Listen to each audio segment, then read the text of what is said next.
కూడా ఇకుండా వెళ్ళిపోతే ఎలా? ఎంత కష్టపడాలో తెలుసా ఎత్తి కొట్టుకోవడానికి? మెట్లు ఎక్కుతున్నావు ఏంటి? లిఫ్ట్ పని చేయట్లేదా? ఎవడను? ఈ బిల్డింగ్ కి వాచ్మెన్ ఏంటి? ముసలాడు మెట్లు ఎత్తుంటే హెల్ప్ చేయాలని తెలీదు. ఓనర్ ని. ఓనరా? ఓనర్ ఉండి లిఫ్ట్ పని చేయబోతుంటే ఏం చేస్తున్నారా?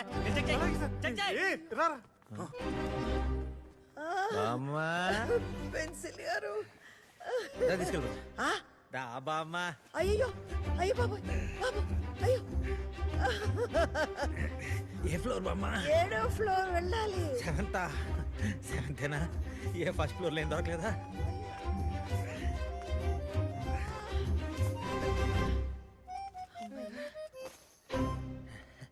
రైట్ అంటే మెంటల్ ఫిట్నెస్ కాదు, ఫిజికల్ ఫిట్నెస్ కూడా ఉండాలి బామ్మోయ్. ఎందుకు వచ్చావు? హెల్ప్ అడిగారా? తరిమేశావుగా.